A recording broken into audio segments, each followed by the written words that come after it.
des choix structurants, visionnaires, impressionnants, qui ont réussi, parce que la défense était à l'avant-garde quand ils l'ont décidé. Et la France était parmi les premiers pays à réaliser un quartier de grande hauteur avec une concentration d'activité économique. Et la défense, c'est pas du tout un atout pour l'Ouest, c'est un atout pour toute la région Île-de-France, et Jean Peluchon l'a très bien rappelé. Simplement, la défense avait vieilli. Pourquoi? Parce que quand on a de l'avance, il faut continuer à investir et à travailler pour la garder. Si on n'investit plus, et si on travaille moins, on ne la garde pas. Et la défense risquait, j'emploie des mots forts à dessein, de mourir. De mourir. Pourquoi?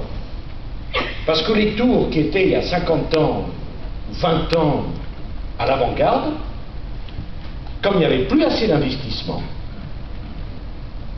elles devenaient obsolètes et elles n'étaient plus concurrentielles sur le marché.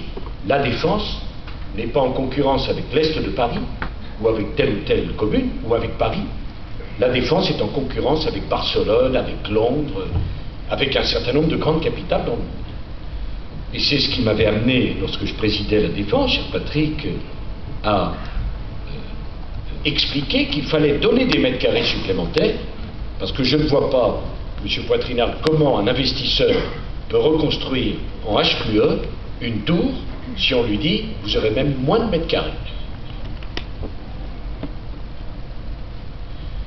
Et je soutiens totalement le ministre d'État Jean-Louis Borloo dans cette révolution verte qu'on est en train de mettre en France.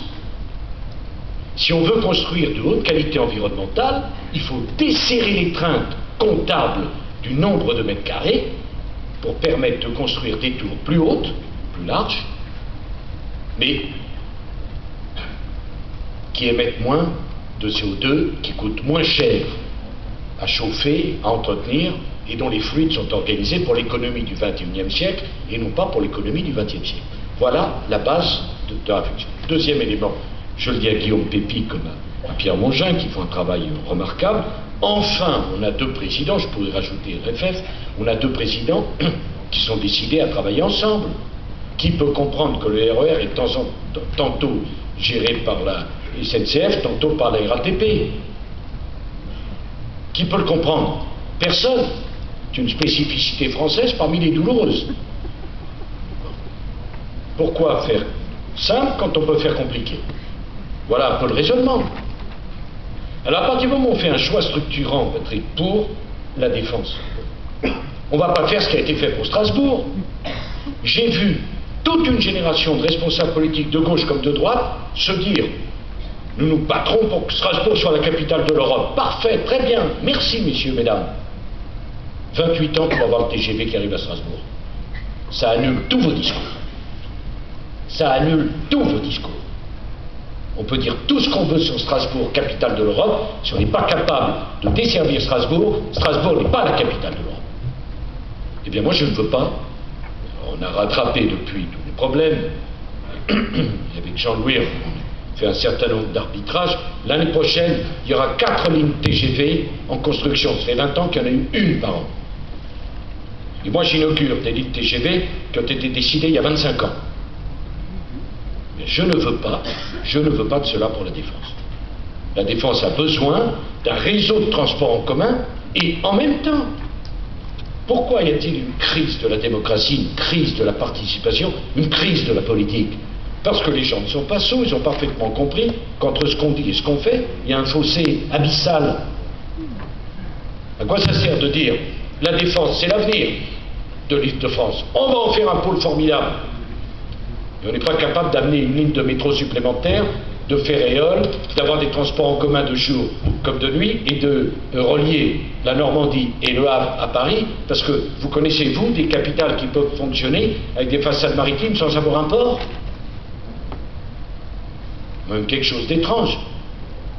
Pardon, à quoi ça sert d'être au cœur de l'Europe si on ne termine pas le canal Seine-Nord, si on ne donne pas un port à Paris, si on ne fait pas la ligne à grande vitesse entre le Havre et Paris, et si il faut une intervention du président de la République pour mettre un wagon à 2 étages.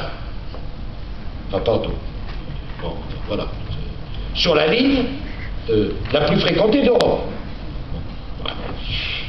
Bon, écoutez, dans ce cas-là, il n'y a pas besoin de responsables politiques, on met des techniciens, tous meilleurs les uns que les autres, et puis on met 50 ans pour voir 10% de la réalisation de ce qu'on a dit les uns les autres.